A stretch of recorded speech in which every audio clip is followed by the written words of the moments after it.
Karen's sneer could curdle milk, and her voice carried the kind of venom that made dogs whimper. She stood on my lawn, phone glued to her ear, reporting my rowdy pool party to the cops, unaware she was snitching on their own celebration. It was a perfect Saturday in July, the kind where the sun kisses your skin just right, and the air smells of burgers and chlorine. My backyard was alive with laughter, music thumping low, and kids cannonballing into the pool. The party was for my brother-in-law, Mike, a newly promoted police captain, and half the precinct was there off duty, of course, in swim trunks and sunglasses, tossing back beers and swapping stories. We'd planned this for weeks, a surprise to honor Mike's 20 years on the force. Even the neighbors were in on it, bringing casseroles and sneaking extra balloons onto my porch. Everyone except Karen, the HOA's self-appointed dictator, who lived 3 houses down and ruled our cul-de-sac like a queen with a clipboard. Karen had a reputation. At 300 pounds, she waddled through the neighborhood in her loud floral muumuus, her pinched face always scanning for infractions. A mailbox an inch too tall, she'd slap a fine on your door. Kids chalking the sidewalk. She'd lecture their parents on property values. She once reported Mrs. Delaney's rose bushes for excessive thorns. Nobody liked her, but we tolerated her until that day. I was flipping burgers when I saw her storming across the street, her flip-flops slapping the pavement like gunfire. Her eyes locked on my backyard, where 20 guests, including a dozen cops, were splashing and laughing. I figured she'd complain about the noise, but I wasn't worried. I'd cleared the party with the HOA board, and the music was well below the decibel limit. Plus, half the guests were law enforcement. What could she do? "Tyler," she bellowed, planting herself at the edge of my lawn. "This is unacceptable. Your little rave is disturbing the peace." Her voice was a foghorn, drawing stares from the pool. Mike, dripping wet and holding a soda, raised an eyebrow. His partner, Officer Jenna, smirked and whispered something to another cop. I wiped my hands on my apron and walked over, keeping my tone light. "Karen, it's just a barbecue. We're celebrating my brother-in-law's promotion. Everything's by the book, checked with the HOA and all." Her lips curled into that smug, I know better grin. "By the book? I am the book. You didn't get my approval, and I'm the compliance officer. This noise, these cars clogging the street, it's a disgrace." She gestured wildly at the parked cruisers, some still with precinct stickers. "I'm calling the police right now." I almost laughed. "Karen, half the people here are the police." She froze, her phone hovering mid-dial, but only for a second. Then her eyes narrowed, and she doubled down.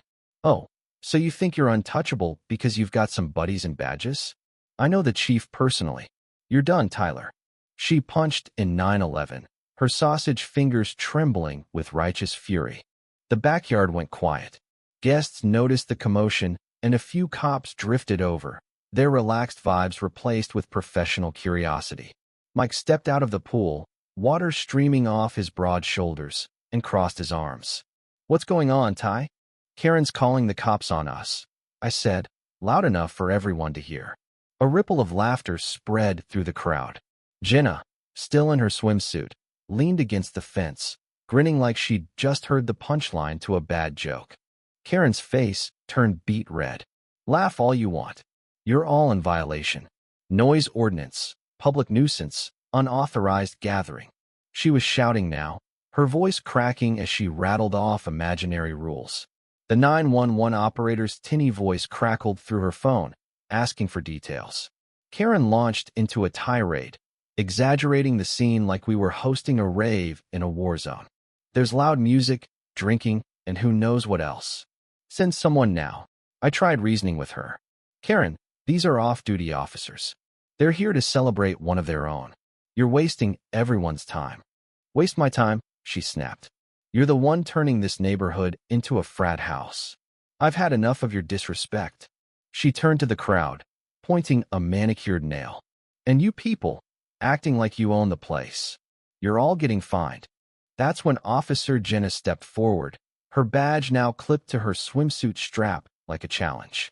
"Ma'am, I'm Officer Jenna Ruiz. You're reporting a public nuisance." Her tone was calm but sharp, like a knife wrapped in velvet. Karen blinked, caught off guard, but she wasn't backing down. Yes, I am. And I'll report you too if you don't step back. Karen's voice hit a new pitch, and I swear the balloons flinched. The other cops exchanged glances, some stifling laughs, others shaking their heads. Mike stepped closer, his captain's presence commanding attention. Ma'am, he said, I'm Captain Mike Delgado. This is my party. We've got permits, and we're well within HOA guidelines. You want to talk to the chief? I can get him on the phone. He's in the pool eating a hot dog. Karen's jaw dropped, but she recovered fast, clutching her phone like a lifeline. I don't care who you are. Rules are rules.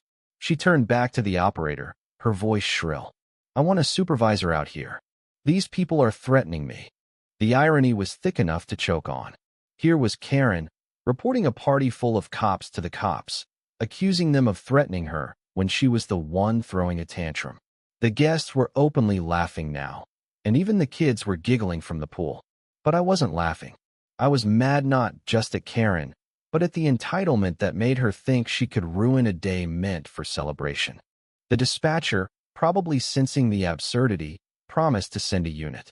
Within minutes, a cruiser pulled up, and out stepped Officer Patel, a rookie who'd trained under Mike. He took one look at the scene, Karen waving her arms, Mike in swim trunks, and a backyard full of cops inside. Really, Karen? You know her? I asked. Patel nodded wearily. She calls the station every week.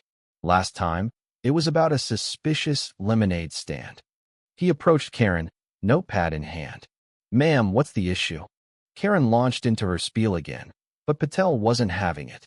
He glanced at Mike, who gave a subtle nod, and then turned back to her. Ma'am, I've confirmed with the HOA president. This event is approved. You're welcome to file a formal complaint, but right now, you're disturbing a permitted gathering. Karen's face contorted like she'd swallowed a lemon. Disturbing? I'm the victim here. She pointed at me. He's been rude, defiant, and then he's probably serving alcohol to minors. That was the last straw. Jenna stepped forward again, her voice low and dangerous. Ma'am, you're making false accusations. That's a serious offense. You want to keep going, or you want to walk away? Karen's bravado cracked. She looked around, realizing she was surrounded by cops, not just any cops, but the ones she'd just insulted. The guests were staring, some recording on their phones. Her reign of terror was crumbling, and she knew it. She muttered something about standards and disrespect, then turned and stomped back to her house, her flip-flops echoing in defeat. The party resumed, louder and livelier than before. Mike clapped me on the shoulder, grinning. Never a dull moment with you, Ty. We laughed, but I couldn't shake the anger. Karen wasn't just a nuisance, she was a bully, weaponizing rules to control everyone around her. I wondered how many other celebrations she'd ruined, how many neighbors she'd intimidated. The next morning, I got a call from the HOA president. Karen had filed a complaint, but it backfired spectacularly. Her false 911 call and baseless accusations had violated HOA bylaws, and the board was reviewing her position as compliance officer. Word spread fast.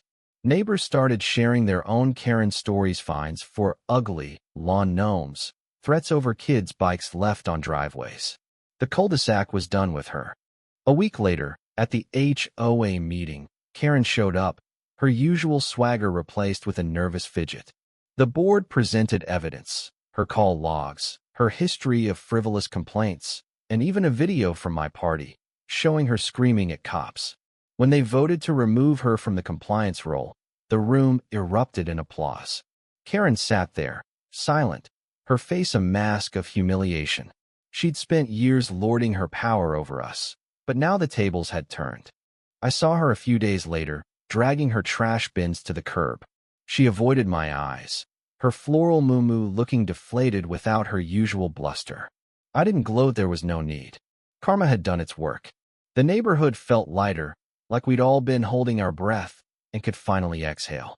The pool party became legend, retold at every barbecue and block party. It wasn't just about Mike's promotion, Anna Maria, it was about the day we stood up to a tyrant and won. It reminded us that community isn't about rules. It's about people coming together, laughing, and lifting each other up. Karen thought she could control us, but she forgot one thing. Even the smallest voices, when united, can drown out a bully's roar. The end.